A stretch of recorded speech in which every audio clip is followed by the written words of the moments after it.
Hello guys, good morning. सब्जी बनाई आसो। रातिपुआ लड़ाकेटा स्कूल ले जाब। आपनालोকক देखाइছো रातिपुआ चाह किमान कष्ट হয় मोर। এই জুইত ভাত বনাও, জুইত সবজি বনাও, একটা ইমান গরম। এই এতিয়া বনাই আছো, আপনালোকক দেখাইছো চাহ। ৰাতিপুৱা ৰাতিপুৱা মোৰ কিমান কাম হয়।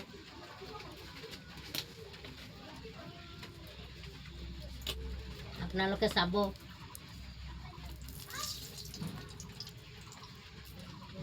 আৰু এই কামটোতো সব মাইকী মানুহৰে আছে, অকলে মোৰে বুলি নহয়।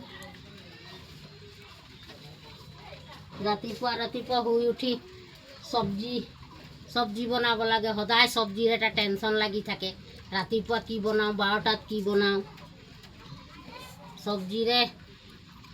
সেইকাৰণে আজি সবজি মোৰ একো নাই। আজি মই আলু ভাজিকেই বনাই দিছোঁ। আৰু ল'ৰাকেইটাৰ আলু ভাজি খুব ভাল পায়। বেলেগ সবজি বনাই দিলে এনেকা আছে, স্কচ আছে, স্কচ নাখায়, লাও নাখায়, তিঁহ নাখায়, কি বনাম? সেইকাৰণে আলু ভাজিয়ে বনাই দিছোঁ। খিচমিচ লৈ আনিবি যাচোন।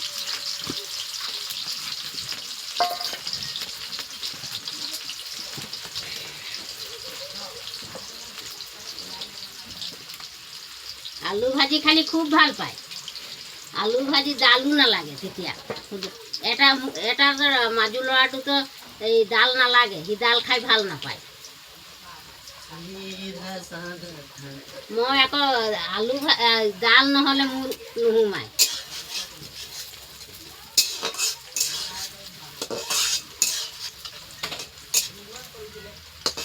এতিয়া জুইত বহুত কষ্ট হয় না, ধোঁৱাটো একদম।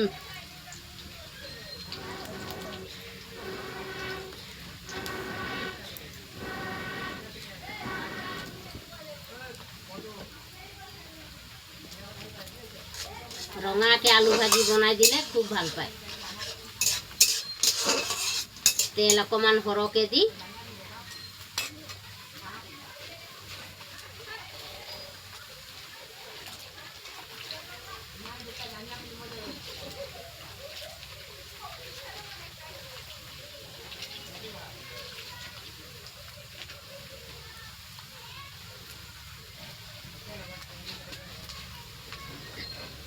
আজি আপোনালোকে জানে কি হ'ল?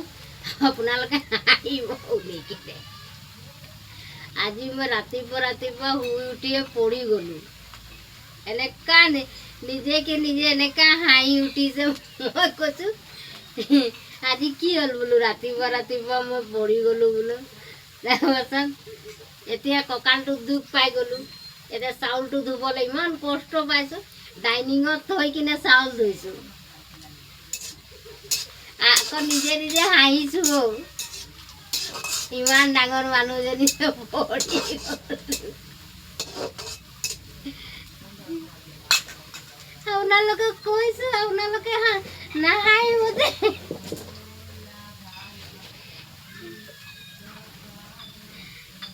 সব মোৰ ভাই ককাই হয় বুলি নিজৰ ফিলিংটো কৈ দিছোঁ। কি আছে, হয় নহয়? মোক ভাল লাগে, আপোনাৰ হাতৰ লগত কথা পাতি ভাল লাগে।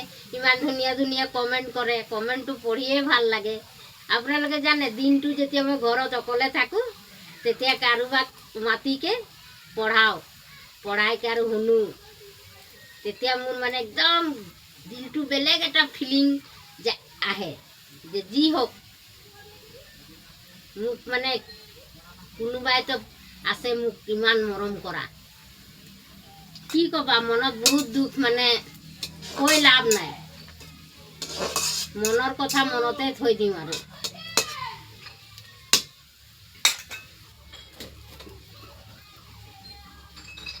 সেইকাৰণে আপোনালোকক দেখাইছোঁ এতিয়া এই জুইত খানা বনাই ৰাতিপুৱা কেনেকা লাগি যায়।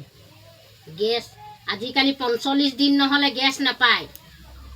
সেইটো এটা কি ৰুল ওলাই দিছে। আৰু মোৰ 45 দিন নাযায়। ইমান গাল মানুহৰ খানা বনোৱা ধেমালি কথা নহয়। 45 দিন যাব জানো? 1 মাহতে শেষ হৈ থাকে। আকৌ এই 45 এক মাহত শেষ হৈ যায়, আকৌ 10 দিন ইন্তজাৰ কৰিব লাগে গেছ আনিবলৈ। সেইটোও সময়ত পাম নাপাম কোনো ঠিক নাই।